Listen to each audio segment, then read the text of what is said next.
السلام عليكم ورحمة الله.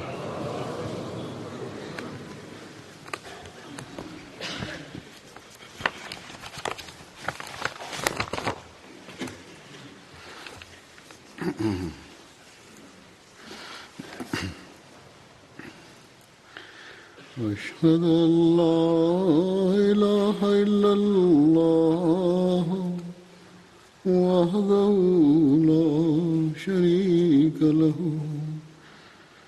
وأشهد أن محمدا عبده ورسوله أما بعد فأعوذ بالله من الشيطان الرجيم بسم الله الرحمن الرحيم الحمد لله رب العالمين الرحمن الرحيم مالك يوم الدين إياك نعبد وإياك نستعين اهدنا الصراط المستقيم صراط الذين أنعمت عليهم غير المغضوب عليهم ولا الضالين.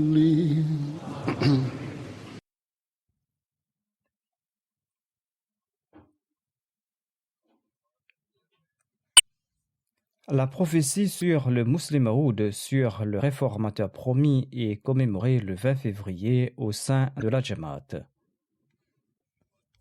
On organise des conférences au sein de la Jamaat sur ce thème. Je l'ai déjà expliqué à maintes reprises dans le passé, mais je le fais encore une fois aujourd'hui pour les nouveaux venus ainsi que pour les enfants. Je précise donc qu'on ne célèbre pas la naissance du deuxième calife le jour du Muslim Maud. On commémore ce jour-là l'accomplissement d'une prophétie. On commémore l'accomplissement d'une prophétie faite par le Messie premier salam suite à la révélation divine pour prouver la véracité et la supériorité de l'islam.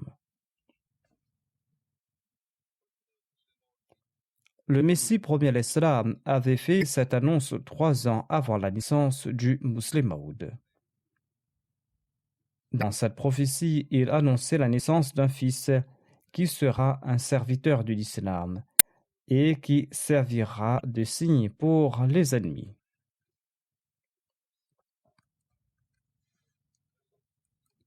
Ainsi, hier, nous étions le 20 février et cette prophétie date de 134 ans.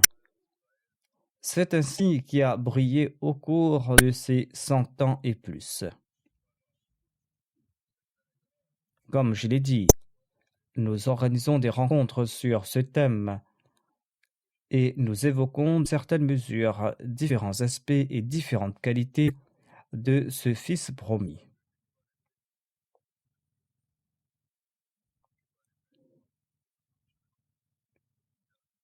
Mais au cours d'une session d'1 ou 2 heures, l'on ne pourra pas couvrir tous les points, on ne pourra pas couvrir l'importance de ces points et leur accomplissement.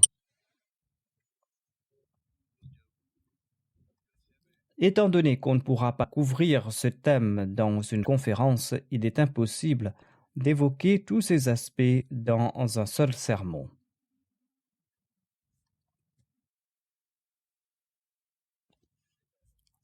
C'est pour cette raison que j'évoquerai certains points que le Muslim Maud lui-même a mentionnés.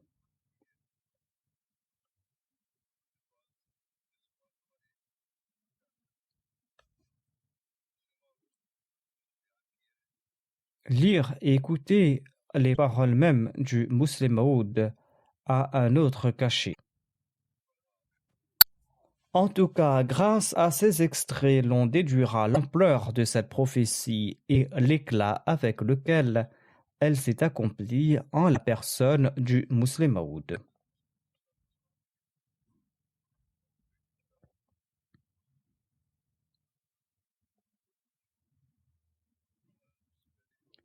De prime abord, je mentionnerai cette prophétie dans les paroles même du Messie premier l'Islam.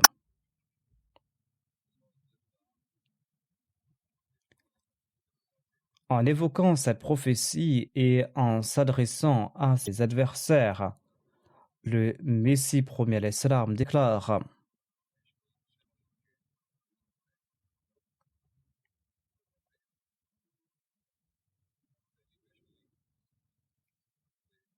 Dieu le miséricordieux, le noble, l'exalté, le tout-puissant, m'a révélé les paroles suivantes.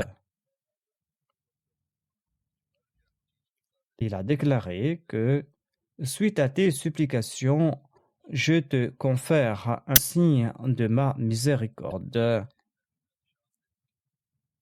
J'ai entendu tes invocations et j'ai gracieusement exaucé tes prières.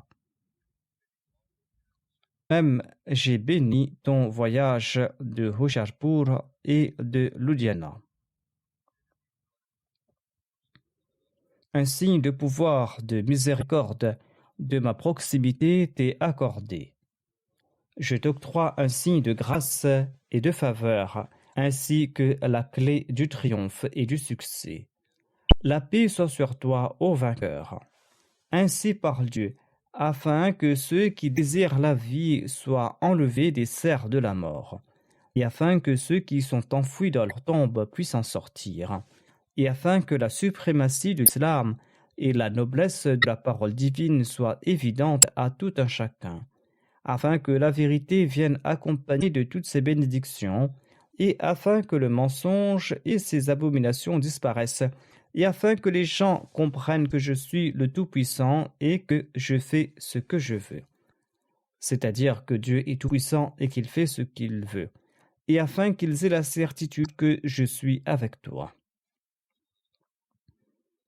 Allah dit au Messie premier l'Islam, afin qu'ils aient la certitude que je suis avec toi, et afin aussi que ceux qui ne croient pas en Dieu et qui rejettent sa religion, son livre et son saint messager Mohammed sallallahu alayhi wa sallam, le choisi, soient confrontés à un signe évident, et afin que la voie des coupables soit manifeste.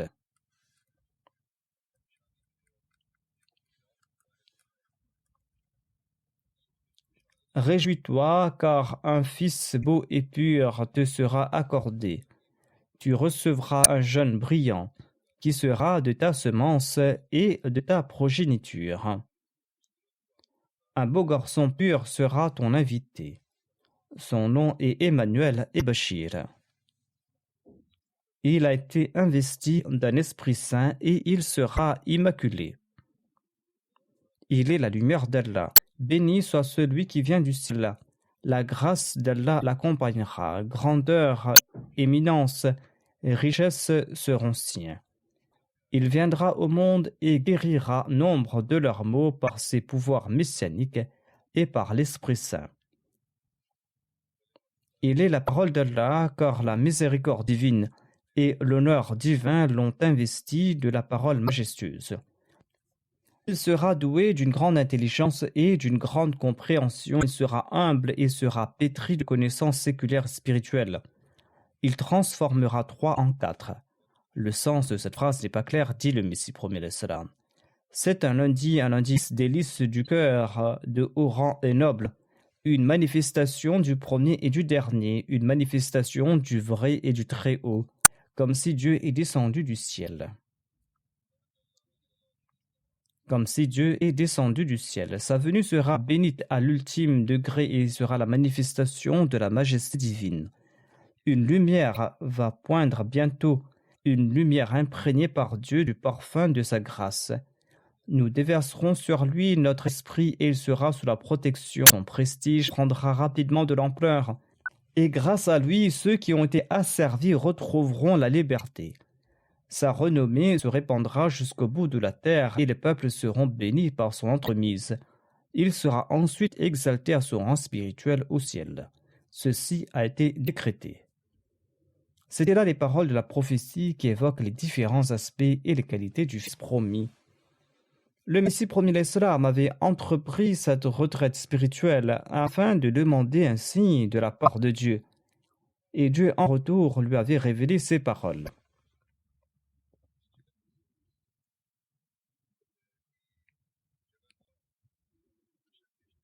Le Muslim Maud en personne évoque l'endroit où le Messie promis l'Islam avait entrepris cette retraite spirituelle, l'exaucement de ses prières et la révélation qu'il avait reçue en conséquence, ainsi que la prophétie qu'il avait faite.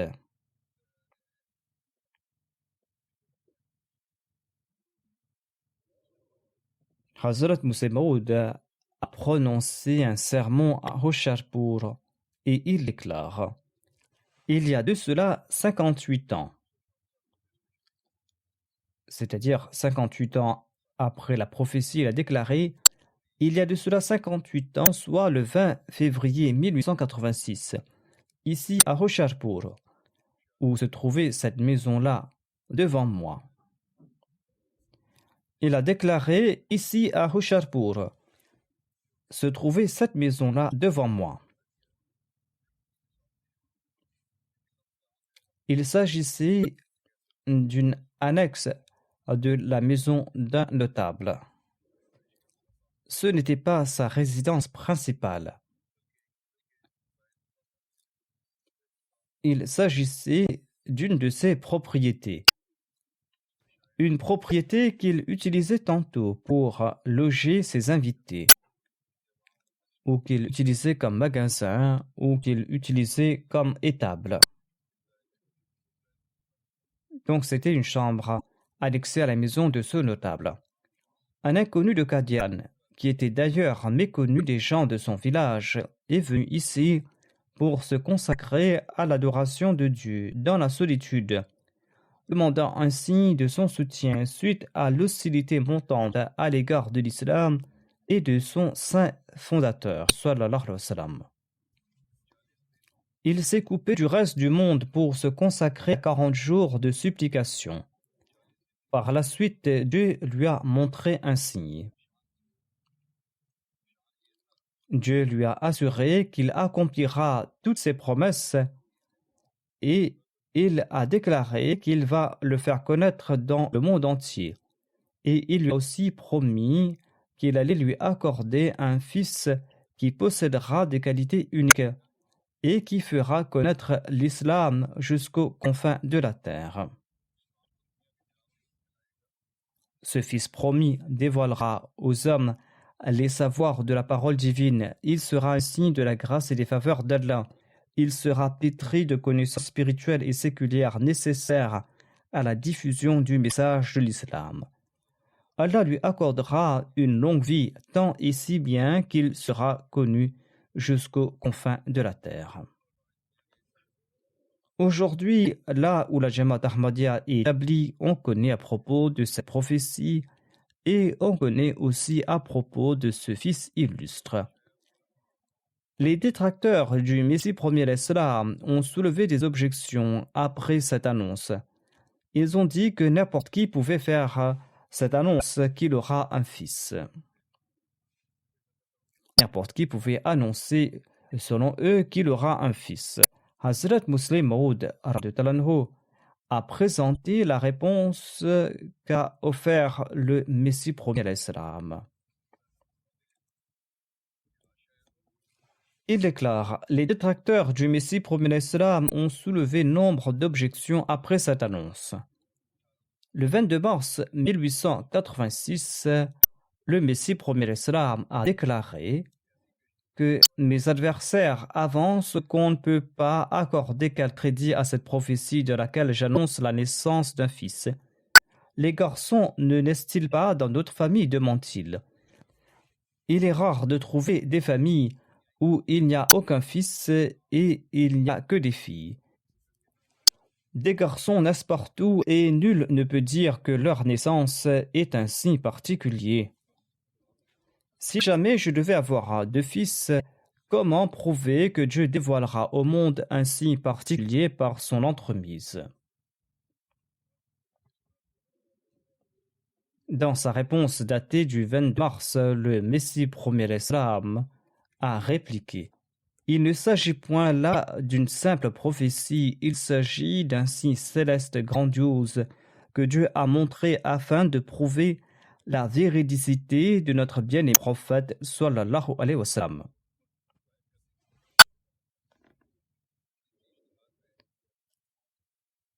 Le Messie premier l'Islam affirme dans cette même annonce: par les bénédictions de Dieu et les faveurs du sceau des prophètes sallallahu alayhi wa sallam, Allah a exaucé mes humbles suppliques et a promis d'envoyer une âme bénite dont les faveurs, tant manifestes que cachées, se répandront dans le monde entier.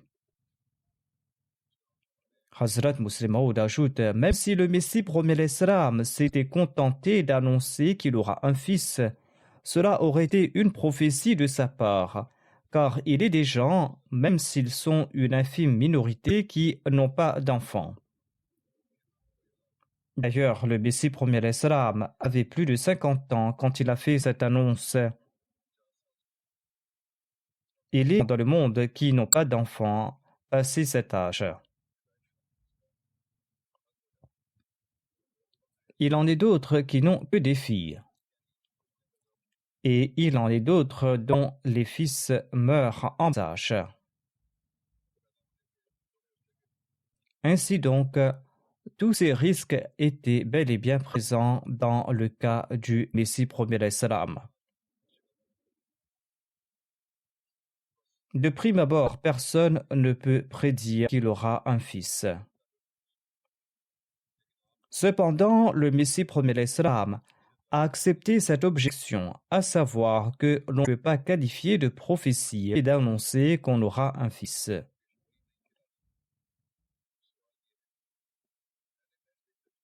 Je ne me suis pas contenté d'annoncer que j'aurai un fils, a déclaré le Messie premier l'Islam. Je ne me suis pas contenté d'annoncer que j'aurai un fils, j'ai annoncé que Dieu a exaucé mes prières et a promis d'envoyer une âme bénite, dont les bénédictions internes et externes se répandront dans le monde entier. Comme je l'ai dit, aujourd'hui, le monde est témoin que ce fils promis jouit d'une grande renommée jusqu'aux confins de la terre. Chaque mission existant à l'extérieur de l'Inde et de Qadian prouve sa véridicité. D'ailleurs, nombre de ces missions ont été établies à l'époque du Muslim Maud, et ce même système perdure jusqu'à présent. Certains disaient que le Muslim Maud naîtra plus tard, 100 ans, 200 ans, voire 300 ans plus tard. Le deuxième calife explique pourquoi le Messie premier l'Islam avait demandé un signe et pourquoi celui-ci devait s'accomplir au cours de son vivant. Il déclare: d'aucuns disaient que le Muslim Maud apparaîtra dans la ligne du Messie premier l'Islam après 300 ou 400 ans, et non à notre époque.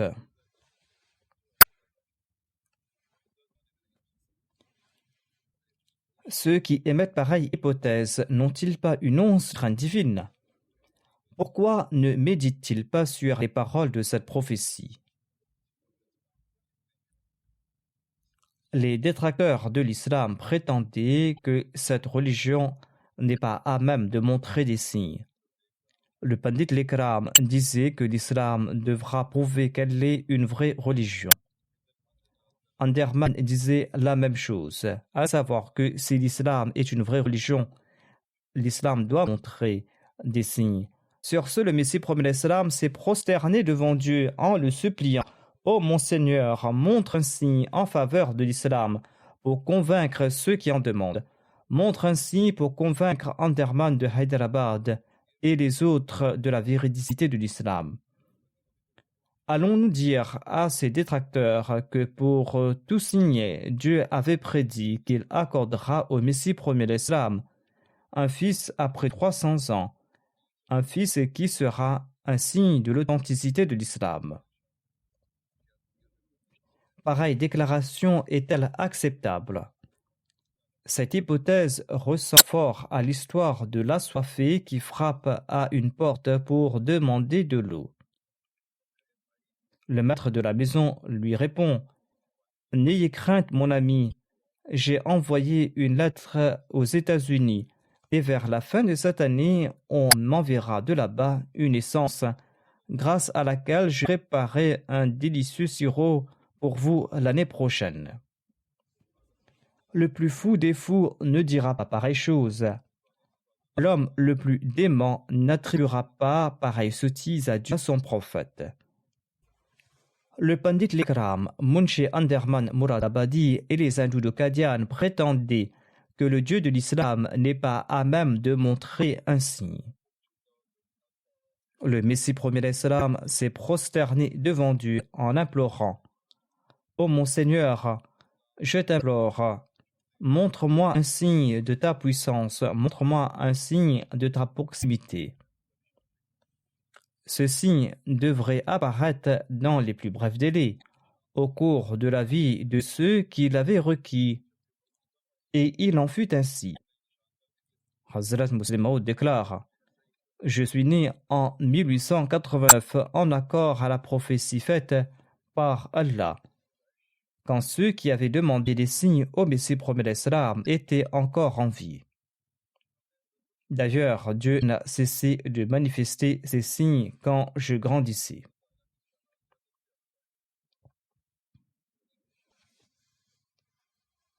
Ainsi, ce signe devait apparaître au cours du vivant du Messie premier d'Islam et au cours de la vie de ceux qui critiquaient l'islam. Et ce signe est apparu. Il est important aussi de connaître les objectifs de cette prophétie et pourquoi il était important d'atteindre ces objectifs au cours de l'époque du Messie premier d'Islam. J'en ai brièvement fait mention plus haut. Et il importe aussi de connaître pourquoi cette prophétie devait s'accomplir en la personne du fils biologique du Messie premier d'Islam.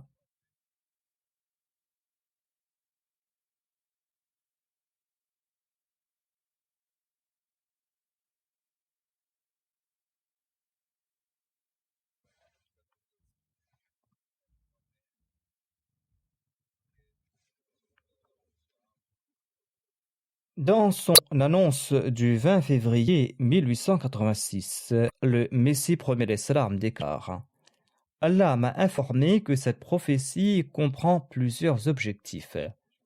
Premièrement, afin que ceux qui désirent la vie soient enlevés des serres de la mort, et afin que ceux qui sont enfouis dans leur tombe puissent en sortir, c'est-à-dire afin d'accorder la vie à ceux qui sont morts spirituellement. » Le Muslim Maud explique: si cette prophétie devait s'accomplir à 400 ans après cela, cela signifierait que le Messie premier d'Islam souhaitait dire: j'ai fait cette prophétie afin que ceux qui souhaitent la vie aujourd'hui puissent mourir et seront ramenés à la vie 400 ans après. Cet énoncé est tout à fait faux, se déclare le Muslim Maud. Le Messie premier d'Islam avait accompli cette retraite spirituelle afin de présenter un signe vivant à ceux qui répudient l'islam et afin de présenter à ceux qui nient les prodiges du saint prophète Mohammed lui des preuves éclatantes démontrant que Dieu montre aujourd'hui encore des signes en faveur du saint prophète Mohammed sallallahu alayhi wa sallam. Voici les paroles révélées expliquant les objectifs de cette prophétie. Ainsi par Dieu, afin que ceux qui désirent la vie soient enlevés des serres de la mort, et afin que ceux qui sont enfouis dans leur tombe puissent sortir. Si l'on accepte l'opinion de ceux qui prétendent que le Muslim Maud viendra après 300 ou 400 ans, cette phrase signifiera que cette prophétie a été faite afin que ceux qui souhaitent la vie aujourd'hui meurent.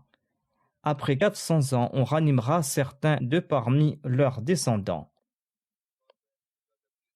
Mais qui acceptera pareille interprétation? Deuxièmement, cette prophétie a été faite afin que la suprématie de l'islam et la noblesse de la parole divine soient évidentes à tout un chacun. Cette phrase signifie que la suprématie de l'islam n'est pas évidente aux gens et qu'ils ne connaissent pas non plus la noblesse de la parole divine. Or, on prétend que cette parole a été faite afin que la suprématie de l'islam et afin que la noblesse de la parole d'Allah soit évidente lorsque les contemporains du Messie prophète l'islam seront morts, ainsi que leurs enfants et leurs petits-enfants, quand le Pandit Lekra ou Munshi Anderman ne seront pas, ni leurs enfants, ni leurs petits-enfants. Et c'est là que l'on prouvera la suprématie de l'islam et la noblesse de la parole d'Allah. Ainsi, qui peut accepter pareilles déclarations qui sont illogiques? Troisièmement, Dieu a fait cette prophétie afin que la vérité vienne accompagnée de toute action et afin que le mensonge et ses abominations disparaissent. Le sens de cette prophétie est clair. Il signifie qu'aujourd'hui la vérité est faible et que le mensonge a le dessus. Allah souhaite montrer des signes afin de prouver la véridicité de l'islam grâce à des arguments logiques et rationnels que toutes les autres religions qui s'opposent à l'islam sont fausses. Quatrièmement, Dieu a fait cette prophétie afin que les hommes comprennent qu'il est tout-puissant et qu'il fait ce qu'il veut. Les gens accepteront-ils que le Dieu de l'islam est tout-puissant si on leur dit qu'il manifestera un signe 300 ou 400 ans après pour leur prouver sa puissance? Quelle importance l'Ikram accordera-t-il à pareille prophétie? Pouvait-on qui critiquait l'islam, qui démentait les signes du saint prophète Mohammed lui et qui considérait l'islam comme une religion morte, qu'ils comprendront après 300 ou 400 ans que Dieu est tout-puissant? Ils diront certainement, nous ne pouvons accepter pareille déclaration. N'importe qui peut faire pareille déclaration. Ils diront certainement, montrez-nous des signes maintenant, aujourd'hui, afin de prouver que le Dieu de l'islam est tout-puissant. Ainsi, ces signes devaient s'accomplir au cours du vivant du Messie premier l'islam. Dieu a fait cette prophétie, cinquièmement, afin qu'ils aient la certitude qu'il est avec le Messie premier l'islam. Si cette prophétie devait s'accomplir après 400 ans, comment les contemporains du Messie premier l'islam accepteraient-ils que Dieu est avec le Messie premier l'islam? Sixièmement, Dieu a fait cette prophétie afin que ceux qui ne croient pas en Dieu et qui rejettent sa religion, son livre et son saint messager, Mohammed le choisi, sallallahu alayhi wa sallam, soient confrontés à un signe évident.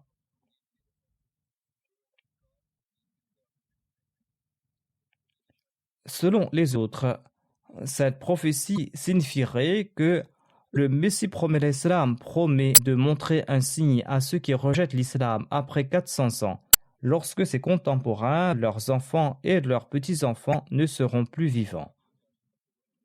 Pareille interprétation n'est pas logique.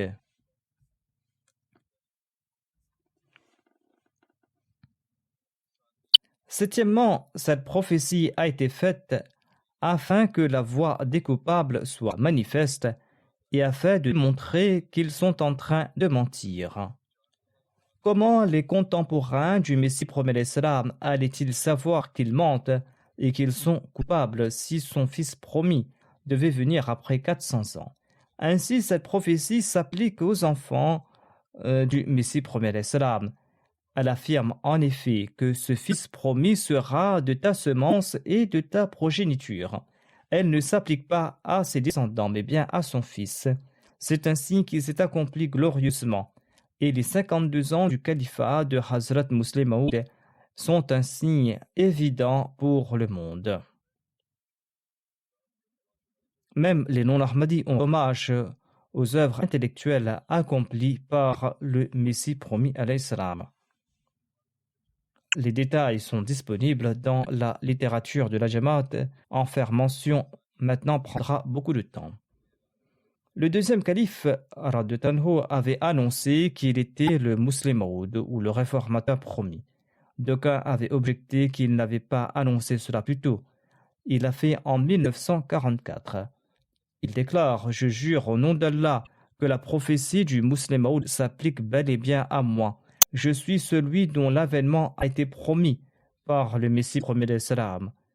Celui qui croit que j'ai menti, eh bien qu'il vienne de l'avant et qu'il accepte mon duel de prière,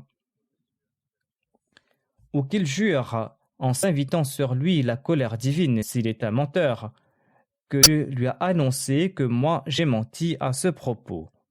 Dieu rendra son verdict grâce à ses signes célestes et distinguera le véridique du menteur. Aucun de ses adversaires, même ceux au sein de la Jamaat et qui s'étaient séparés de celle-ci par la suite, ne sont pas venus de l'avant.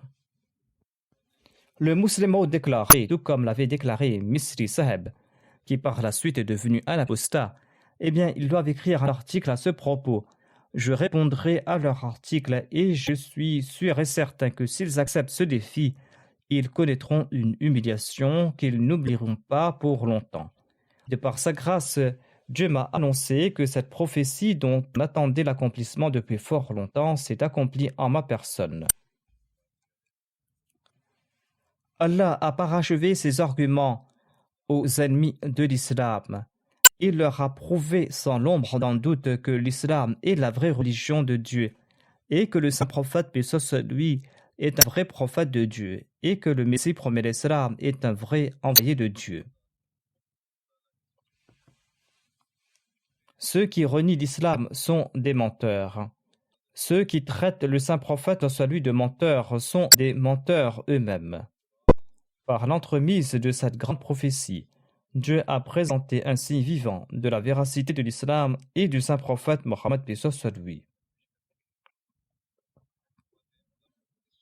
qui pouvait en 1886, soit 58 ans de cela, annoncer qu'il aura un fils dans un délai de 9 ans, un fils qui grandira et qui progressera rapidement et qui sera connu jusqu'aux confins de la terre et qui fera connaître au monde l'islam et le nom du saint prophète Mohammed paix sur lui. Un fils qui sera pétri de connaissances séculières et spirituelles, un fils qui sera la manifestation de la gloire de Dieu et qui sera un signe vivant de la proximité et de la puissance divine. Personne au monde, son propre chef, ne peut faire pareille prophétie. C'est Dieu qui l'a faite et c'est ce même Dieu qui l'a accompli par l'entremise de celui qui, selon les médecins, ne vivra pas ou n'aura pas une longue vie. La santé du Muslim Maud était si précaire au tout début que les médecins pensaient qu'il ne vivrait pas longtemps. Hazrat Muslim Maud raconte à propos de sa personne: Ma santé était si mauvaise durant mon enfance que le docteur Mirza Yaqub Beg avait dit au Messie promet l'islam que j'étais atteint de tuberculose et qu'il devait m'envoyer Danius. C'est ainsi que le Messie promet l'islam m'a envoyé à Shimla, mais j'étais tout triste là-bas et c'est pour cette raison que je suis retourné très peu de temps après. Ainsi Dieu a maintenu vivant celui qui ne jouissait pas d'une bonne santé même pour un jour. Dieu l'a maintenu vivant afin d'accomplir par son entremise sa prophétie et afin de prouver la véridicité de l'islam et de l'Ahmadiyya. D'ailleurs, je n'avais acquis aucune connaissance séculière, mais Dieu, de par sa grâce, m'a envoyé des anges pour m'instruire et pour me faire connaître le sens du Coran, des sens que personne d'autre ne pouvait connaître.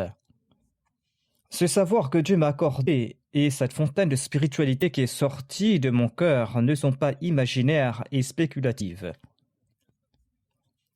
Il s'agit d'un savoir certain. Et je lance ce défi au monde. Celui qui osera annoncer que Dieu lui a enseigné le Saint-Coran, eh bien qu'il vienne de l'avant et je serai prêt à répondre à son défi. Voilà le défi qu'il avait lancé au monde entier.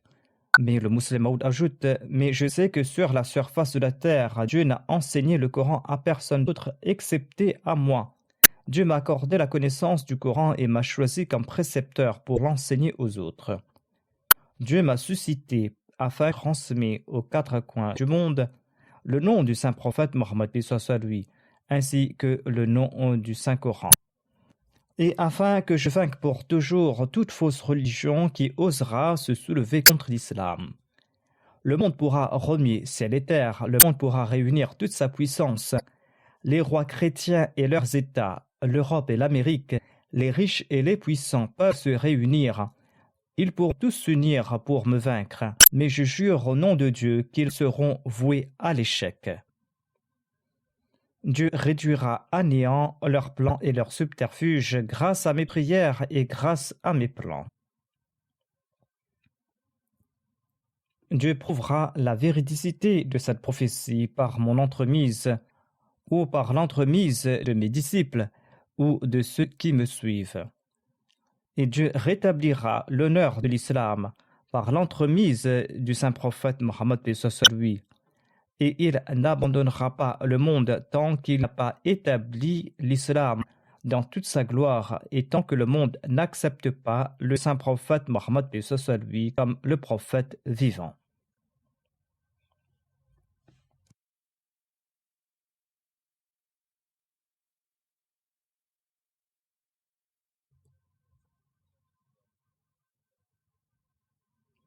Comme je l'ai dit, ce n'était pas une annonce ordinaire qu'il avait faite. Chaque jour des 52 ans de son califat en ont servi de signe. Le musulman Maud ajoute « Ô mes chers amis, je ne souhaite aucun honneur pour ma personne. Tant que Dieu ne me l'a pas promis, je ne souhaite pas non plus une longue vie. Certes, je souhaite la grâce d'Allah. J'ai la ferme conviction que je jouerai un rôle important dans l'établissement de l'honneur du saint prophète Mohammed lui, et dans l'honneur de l'islam, et dans la renaissance de l'islam, et dans l'effondrement du christianisme. Parmi les talons qui écraseront la tête de Satan et celui du christianisme, il y aura le mien, Inch'Allah. Je présente cette vérité au monde. Ceci est la voix du Seigneur des cieux et de la terre. Il s'agit de la volonté du Dieu des cieux et de la terre. Cette vérité ne disparaîtra jamais. Cette vérité ne disparaîtra jamais et jamais. L'islam aura le dessus dans le monde, Inch'Allah. Le christianisme sera vaincu. Rien ne pourra le protéger de mes assauts. Allah le vaincra par mon entremise, soit au cours de mon vivant, soit par la graine que j'ai plantée, graine qui se transformera en arbre. Et face à cet arbre, l'arbre du christianisme ressemblera à un arbuste desséché. Le drapeau de l'islam et de l'Ahmadiyya flottera très haut dans les quatre coins du monde. Je vous donne cette bonne nouvelle. Dieu a accompli cette prophétie faite au Messie premier salam. Mais j'attire aussi votre attention quant à vos responsabilités. Et ces responsabilités nous incombent aujourd'hui encore. Hazrat Musleh Maud déclare « Cette responsabilité incombe à vous qui témoignez que je suis le réformateur promis. » Votre premier devoir est de vous réformer et d'être prêt à verser jusqu'à votre dernière goutte de sang pour la victoire de l'islam et de l'Ahmadiyya. Vous pouvez vous réjouir de l'accomplissement de cette prophétie. J'annonce que vous devez certainement vous en réjouir, car le Messie premier salam lui-même a déclaré Soyez contents et sautez de joie après la révélation de cette prophétie. Soyez contents et sautez de joie parce que la lumière va poindre bientôt. Ainsi, je ne vous empêche pas de vous réjouir. Certes, vous pouvez le faire, mais dans vos réjouissances, n'oubliez pas vos responsabilités. J'ai vu aussi dans le rêve que j'étais en train de courir et que le sol se déroulait à vive allure sous mes pieds. À cet effet, la prophétie annonce que son prestige prendra rapidement de l'ampleur. Dieu a décrété que je progresserai rapidement. Or, vous avez aussi des responsabilités. Accélérez vos pas et mettez fin à votre paresse. Béni est celui qui tente de suivre ma cadence et celui qui progresse rapidement. Qu'Allah ait pitié de celui qui est paresseux, de celui qui est négligent, et de celui qui n'essaye pas d'accélérer, et de celui qui, au lieu d'avancer, retient ses pas comme un hypocrite. Si vous souhaitez progresser et si vous comprenez vos responsabilités, vous devez me suivre pas à pas et épaule contre épaule, afin que nous puissions planter dans le cœur de la mécréance le drapeau du saint prophète Mohammed soit lui, et afin que nous puissions effacer pour toujours le mensonge de la surface de la terre. Inch'Allah. Inch'Allah, il en sera ainsi. Le ciel et la terre peuvent disparaître, mais pas les paroles de Dieu. Qu'Allah nous permette d'agir en ce sens et que nous ne nous contentons pas d'organiser des conférences sur le Musleh Maud, que nous puissions transmettre aux autres le message de l'islam. Nous ne devons pas nous contenter d'organiser des conférences sur le Musleh Maud, nous devons continuer la mission pour laquelle Allah avait promis l'islam et à propos de laquelle il avait fait de nombreuses prophéties, dont celle sur le réformateur promis.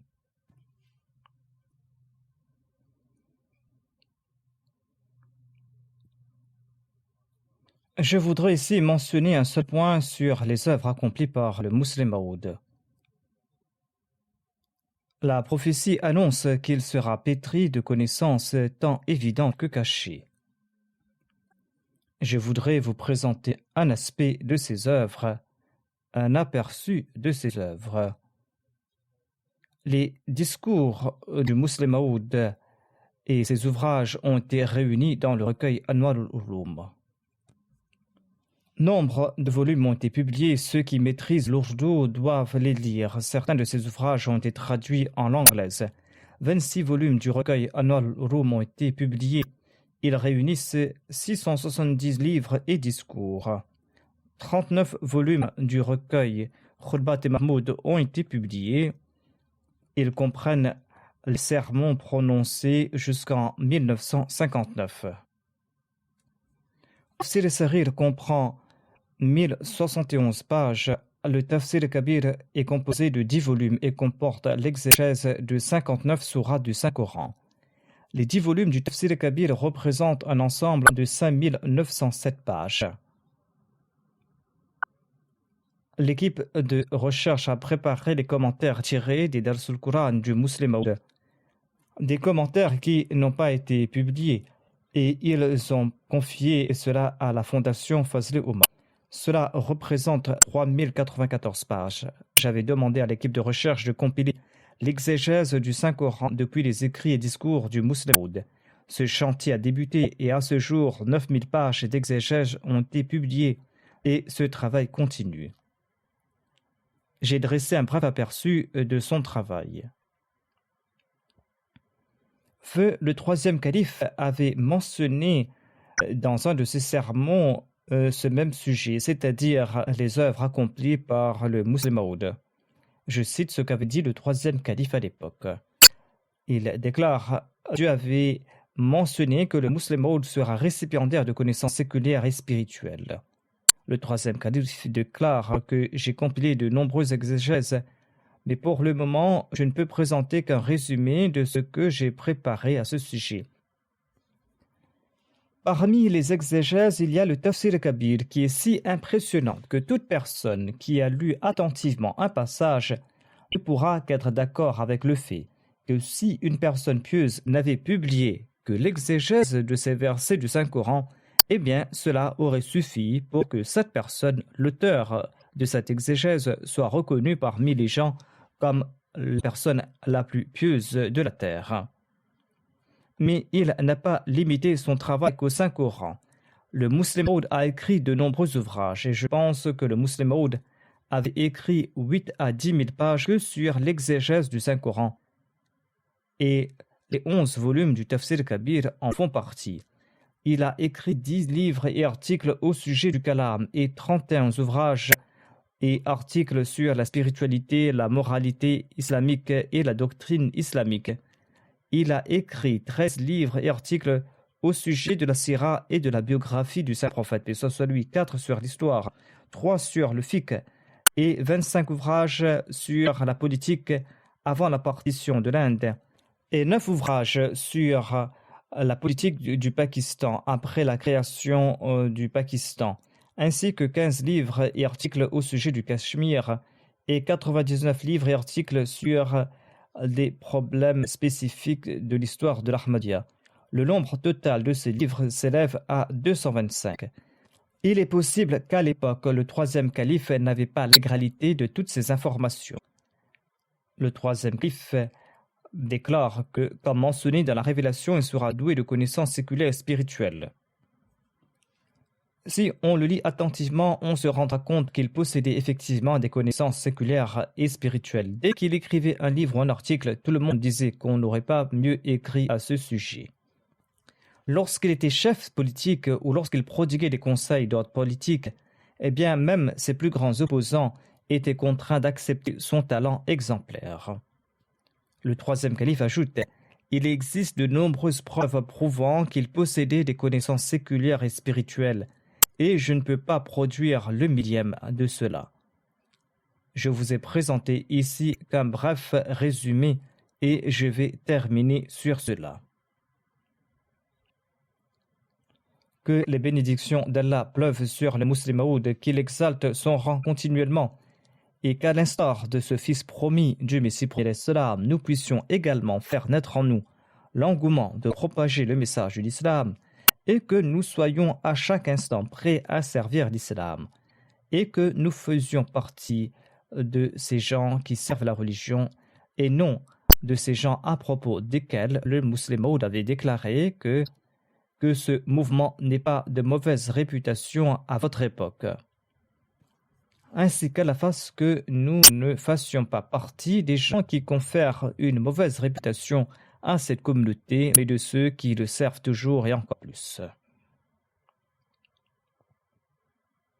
Après la prière de Juma, je vais gérer la prière funéraire de 2 personnes en l'absence de leur dépouille. La première sera celle de Madame Mariam Elisabeth, qui était la seconde épouse de Malik Omar Ali Khoka, qui habitait à Multan, et qui était d'ailleurs l'ex-amir de la Jamaat de Multan. La défunte est décédée à l'âge de 86 ans des suites d'un accident. Inna lillahi wa inna ilayhi raji'un. Elle se trouvait dans un ascenseur avec sa fille. Il y a eu un accident en raison d'une panne. Sa fille est blessée et se trouve à l'hôpital. Mais Madame Mariam n'a pas pu survivre. Elle était une femme native allemande habitée à Hambourg. Elle est née en 1934 et elle avait fait la Bayra en 1952. Elle s'était mariée avec Malik Omar Ali Khoka. Elle a ensuite émigré au Pakistan et après le décès de son mari, elle est revenue s'installer en Allemagne. Et par la suite, elle est de nouveau partie au Pakistan. Elle faisait partie du système béni d'Al-Wasiya. Elle priait et jeûnait régulièrement. Elle était très vigilante quant au respect des horaires de la prière et elle était très ponctuelle et attentive quant au lever et au coucher du soleil. Elle récitait régulièrement le Saint-Coran. Et elle jeûnait régulièrement. Ses enfants ont écrit qu'elle a épousé leur père en 1952. Le missionnaire de l'époque, M. Abdul-Latif, lui avait fait prêter allégeance et a ensuite dirigé sa cérémonie de mariage. Après son mariage, elle s'était rendue au Pakistan. Ses enfants ont ajouté que leur mère a couché avec la première épouse Malik Omar Ali, qui s'appelait Saïda Begum Sahiba, était la fille de Hazrat Mir Mohammad Ishaq. La première épouse de Malik Saheb, Sayeda Begum, l'a respectée grandement. En arrivant au Pakistan, la défunte, qui était allemande, donc a appris à faire la prière et à lire le Saint-Coran. On avait recruté un enseignant pour elle. Et le premier livre qu'elle avait lu du Messie premier d'Islam était La philosophie des enseignements de l'Islam. Du fait qu'elle vivait au Pakistan, elle parlait ourdou et elle avait également des notions de la langue siraiki. Elle pouvait parler et comprendre ces langues. Elle avait 2 enfants, un garçon et une fille. Lorsqu'il était question de leur trouver des époux, la défunte a confié le choix à Sayeda Begum Sahiba, la première épouse de son mari. Elle lui a demandé de trouver donc un mari et une femme pour sa fille et son fils. Son fils, le fils de la défunte, s'appelle Tariq et sa fille s'appelle Tahira. Qu'Allah accorde son pardon et sa miséricorde à la défunte et qu'il exalte son rang. La deuxième prière funéraire sera celle de Jahid Faris Ahmad, qui est décédé à l'âge de 12 ans. Inna lillahi wa inna ilayhi raji'un. Il était le fils de Tariq et d'Atiyatul Aziz Khatija. Le grand-père maternel de Jahid est Farouk Ahmad Khan, qui est le petit-fils aîné de Hazrat Nawab Amtul Hafiz Begum. Il m'a écrit à propos du défunt, et d'autres jeunes qui côtoyaient le défunt m'ont aussi écrit la même chose, à savoir que le défunt était un garçon qui possédait de grandes qualités, très calme, et il avait un amour profond pour le califat. Le défunt m'écrivait régulièrement des lettres, que ce soit pour ses épreuves scolaires ou pour autre chose. Il était fier d'être Ahmadi. Le fait de se proclamer fièrement à l'école au Pakistan qu'on est Ahmadi est en soi une prouesse. Le jeune Jahid écoutait également régulièrement les sermons. Il était un Waqfenao et participait également aux cours et connaissait tout le programme Waqfenao de sa tranche d'âge. Il était également en train de mémoriser la Qassida du Messie premier d'Islam. Il participait régulièrement de son propre gré dans les cotisations de la communauté, dans les fonds du Tahrik Jadid, du Waqf Jadid et dans les autres cotisations auxquelles il pouvait participer. Il venait prier régulièrement au centre pour la prière en congrégation et récitait régulièrement le Saint-Coran après la prière de Fajr. Et ses amis ont dit qu'il avait une très belle voix. Il était étudiant en 7e du cursus scolaire. Le générateur d'électricité de sa maison avait pris feu et il a également subi des brûlures et des blessures.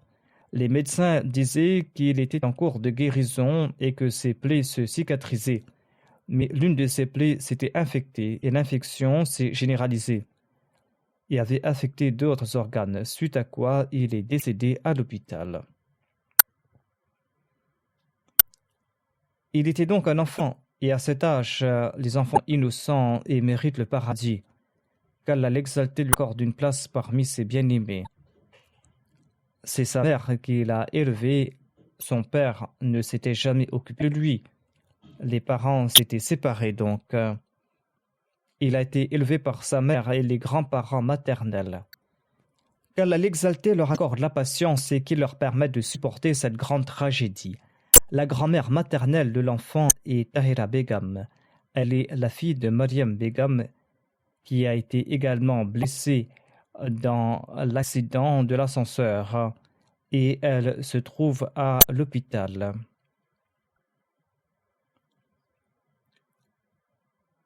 Qu'Allah lui accorde une vie pleine de santé et qu'il lui accorde la joie de la part de ses autres enfants et de ses futurs enfants.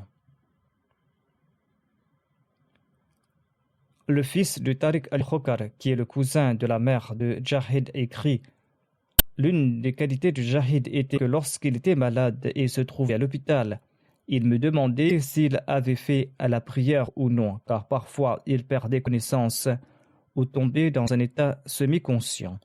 Lorsque je lui répondais que non, il commençait aussitôt à faire la prière en étant allongé. »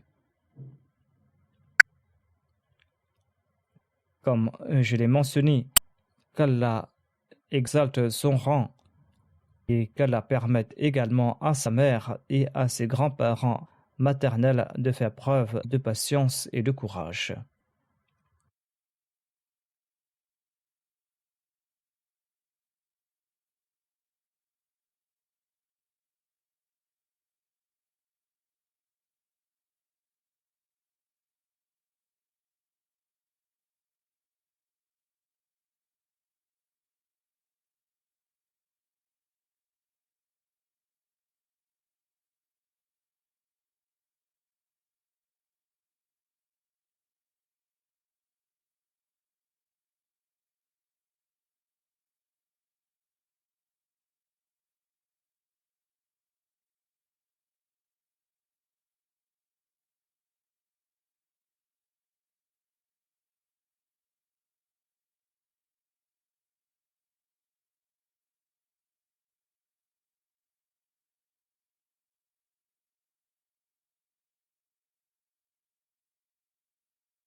الحمد لله نحمده ونستعينه ونستغفره ونؤمن به ونتوكل عليه ونعوذ بالله من شرور أنفسنا ومن سيئات أعمالنا من يهده الله فلا مضل له ومن يضلل فلا هادي له ونشهد أن لا إله إلا الله ونشهد أن محمدا عبده ورسوله عباد الله رحمكم الله إن الله يأمر بالعدل والإحسان وإيتاء ذي القربى